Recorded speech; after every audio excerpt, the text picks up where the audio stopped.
அனைவருக்கும் வணக்கம். இன்னைக்கு நம்ம செல்வி ராஜேந்திரன் கிச்சனில் ஒரு தக்காளி பாசிப்பருப்பு போட்டு ஒரு கொஜ்ஜு தான் பண்ண போகிறோம். இதுக்கு தேவையான பொருள் என்னென்னு பார்க்கலாம். ஒரு 100 கிராம் பாசிப்பருப்பை மஞ்சத்தூள் போட்டு வேக வச்சுருக்கேன். இதுக்கு சின்ன வெங்காயம் பொடி பொடியாக கட் பண்ணி வச்சுருக்கு. கொஞ்சம் பூண்டு, கொஞ்சம் கருவேப்பிலை, பச்சை மிளகாய் 6, ஒரு 6 தக்காளியை இந்த மாதிரி நீல வாக்கில் கட் பண்ணி வச்சுருக்கேன். அளவு நல்லெண்ணெய் சேர்த்துக்கலாம். இப்போ கடுகு, சோம்பு, ஒரு பட்டை இதை போட்டு தாளிச்சுக்கலாம். பூண்டை சேர்த்துக்கலாம். இப்போ வெங்காயத்தையும் சேர்த்துக்கலாம். பச்சை மிளகாய் சேர்த்துக்கலாம்.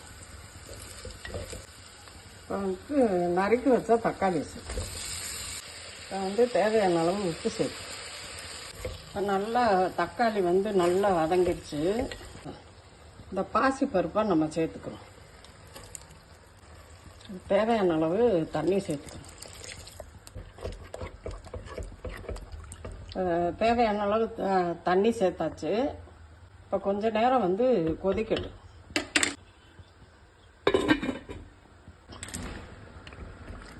குழம்பு நல்லா கொதிச்சுக்கிட்டு இருக்கு. கொஞ்சம் நேரம் கொதிச்சோடனே இது தேங்காயும் சீரகமும் போட்டு அரைச்சி வச்சுருக்கேன். இந்த விழுதை அதில் சேர்த்து இறக்கணும்.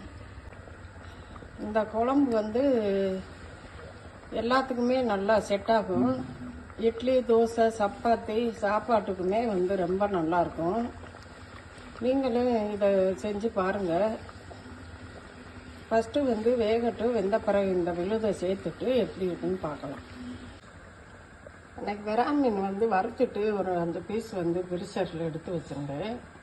அதையும் இன்னைக்கு சைடிஷ்க்கு இதை வறுத்துக்கலாம். இப்போ இந்த தேங்காய் விழுதை இதில் சேர்த்துக்கலாம்.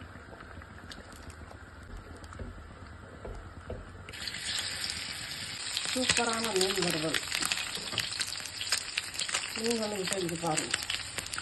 இப்போ தக்காளி கொஜ்ஜுன்னு சொல்லலாம், குருமான்னு சொல்லலாம். சூப்பராக ரெடி ஆயிடுச்சு. இதே மெத்தடில் நீங்களும் செஞ்சு பாருங்கள். செஞ்சு பார்த்துட்டு எப்படி இருக்குன்னு சொல்லுங்கள். பிடிச்சிருந்தால் லைக் பண்ணுங்கள், ஷேர் பண்ணுங்கள், கமெண்ட் பண்ணுங்கள், அண்டு சப்ஸ்கிரைப் பண்ணுங்கள். நன்றி, வணக்கம்.